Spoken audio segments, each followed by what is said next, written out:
Hey guys, and welcome to the Working Money channel. Yassin Mubarak here on Twitter posting this cool XRPL advertisement in Times Square. Build and mint on the XRP ledger. Apparently, people in New York have been noticing a lot of these advertisements in Times Square. Here's Emi Yoshikawa, the ledger that never sleeps, XRPL. This is, I guess they started doing this before the NFT NYC event. So the ledger that never sleeps. And then there are some people here that also noticed some billboards. Oh, that's Emi Yoshikawa right there. 4 seconds to settle right over here. Nearly zero in transactions. And then the one that we saw before here, build and mint on the XRP ledger.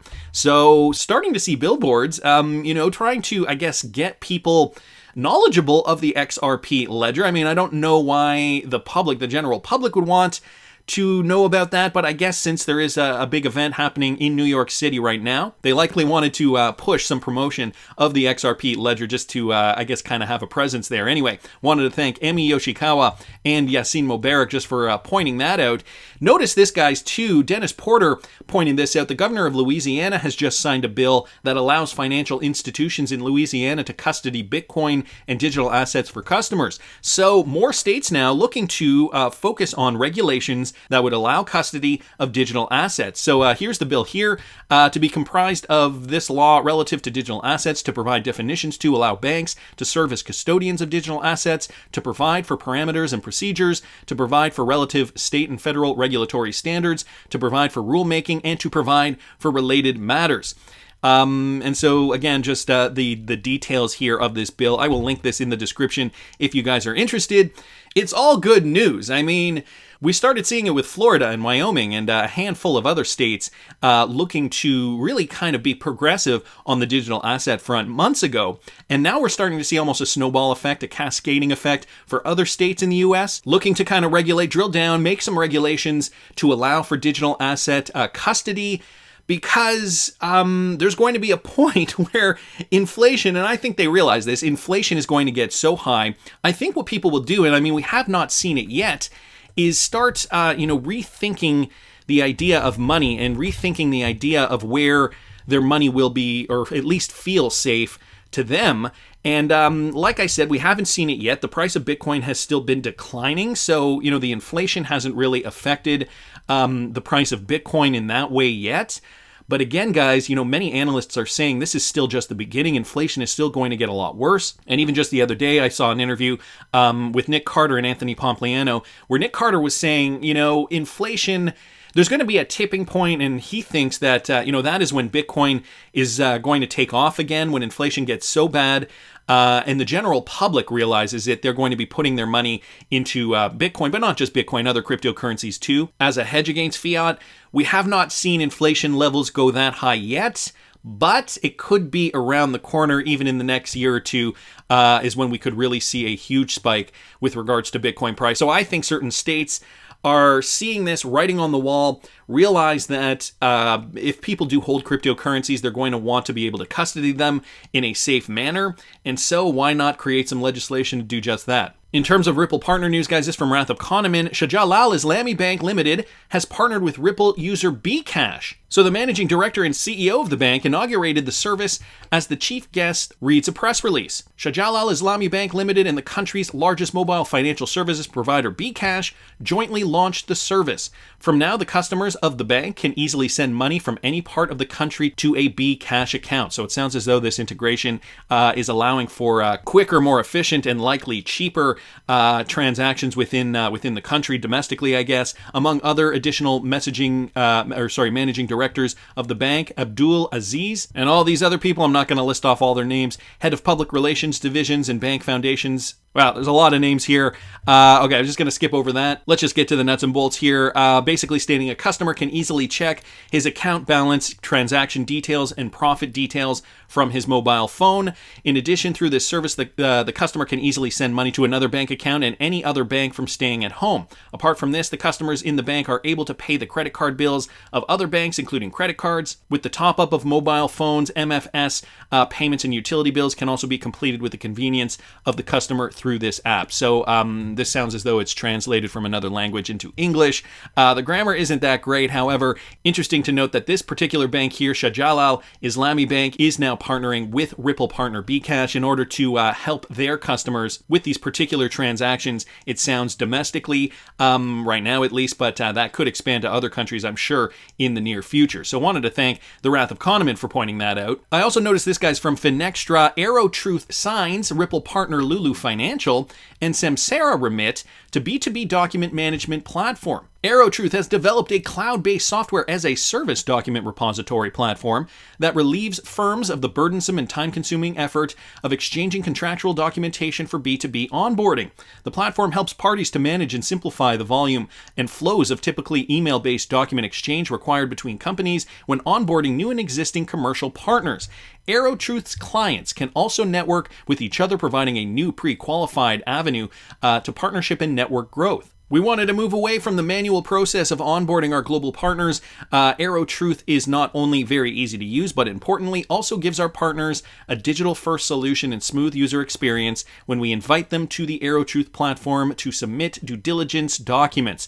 And just up here, guys, founded by two former World Remit executives, they've signed Lulu Financial Holdings and Samsara Remit as marquee clients for their proprietary online platform created to simplify and streamline this process. So this is for banks and other financial institutions. The Ripple connection here through Lulu Financial. Also, I believe that World Remit is also a Ripple partner, and these were two former executives that are signing on to this particular deal. So I thought that was interesting news. And Michael at Val5Links bringing us this point.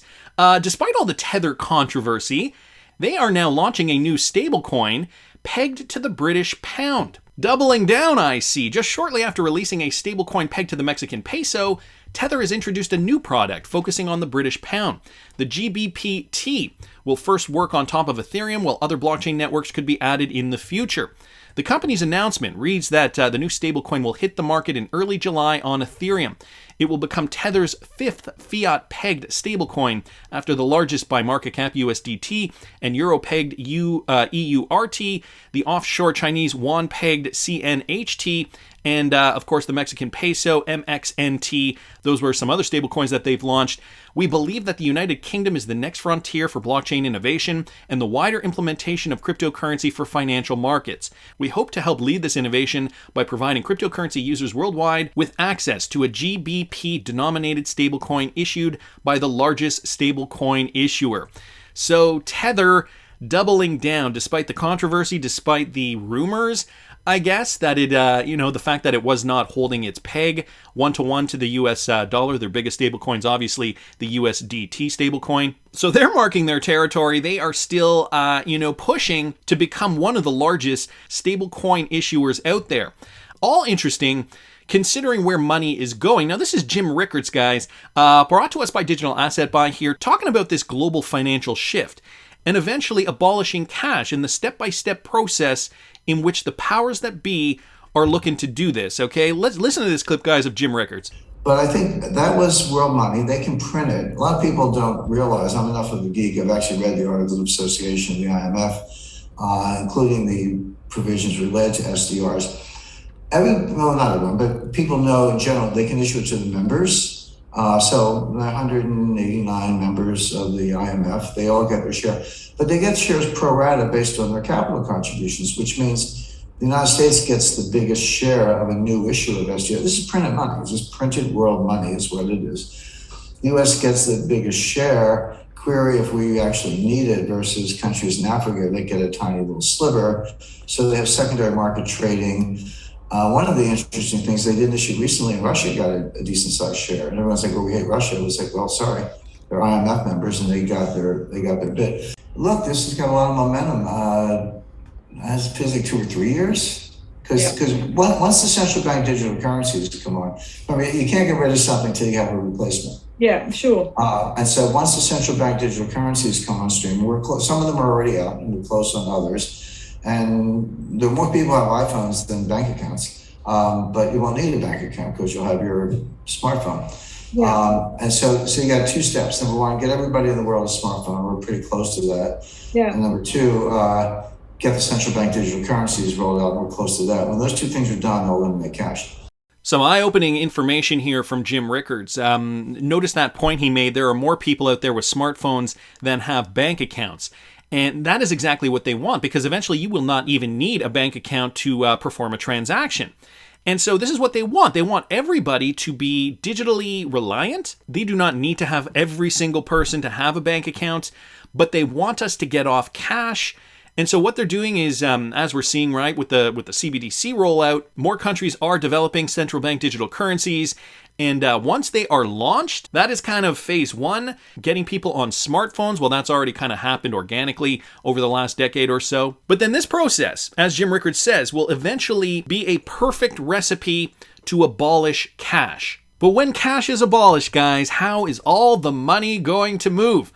Well, not sorry down here, just bringing up some old screen grabs. The coming reset of the international monetary system. I'm not going to go over this in detail because, I talked a lot about this on my channel. But again, with this Goldman Sachs paper from a few months ago, Ripple banks join RippleNet to process cross-border payments in real time and end-to-end tracking and certainty, available in 55 countries, at least as of the time of this publication, but it is expanding worldwide. With RippleNet, financial institutions can expand payment offerings into new markets that are otherwise difficult or expensive to reach. Well, just think of when everybody has a smartphone and bank accounts are no longer needed. Also note the connection here, guys, with Interledger, ISO 20022 compliant, and the Moja Loop Foundation, which coincidentally I just did a video about this morning, which I will link up here in the top right-hand corner of the video, and just some more information here with a rough timeline, which I bet has been extended. But the push for central bank digital currencies. Did this also coincide with Bubba Cugs' prediction? Was this from Bubba Cugs? June 2022, with an image here of the digital pound? Whoa, moving back to that Tether news. Today is June 22nd, 2022, and Tether did just launch a British pound-pegged stablecoin, or will be rather launching them. They announced it today, but will be launching it in July. All things that make you go, Everything seems to be coming fast and furiously. The XRPL has been up and running for 10 years now, guys. This is from XRP_Ox, without downtime and has never been hacked. The token XRP has a transaction time, an average of 3.8 seconds, scales to 1,500 transactions per second, burns about 0.00001 XRP per transaction, and uses about 0.000011 kilowatt hours per transaction, and that is less than Visa. It can scale vertical to, in effect, suffice unlimited transactions per second, is fully decentralized with 150 plus validators. There is being built a myriad of projects on the XRPL, as we continually have been noticing over the course of time. Status is building Euros, a European stablecoin. Novati is building AUDC, an Australian stablecoin. Exchange is building a carbon credit solution for the United Nations on the XRPL. Ripple is building CBDCs for Bhutan. Ripple built their product ODL to use XRP for settlements between financial institutions and banks. Also, we have the Flare Networks, which I also mentioned in this morning's video, is in cooperation with the XRP community to engage in their huge L1 launch on July the 4th, bridging liquidity from several blockchains, locking up vast amounts of unutilized XRP with self-custody and create guaranteed yield opportunities. Ripple is a member of the Digital Pound Foundation and the Digital Euro Foundation to work on central bank digital currencies. Ripple is positioning central banks to issue their CBDCs onto the XRPL. And so the more assets issued on the XRPL, guys, the more value will be driven to the XRPL, more demand will be needed for the XRP token, and therefore, the higher the price. That's just my opinion, but I want to hear what you guys think. Please subscribe to the channel if you haven't already. Like the video if you like the content I'm providing. I always love hearing your comments. See you in the next one, guys.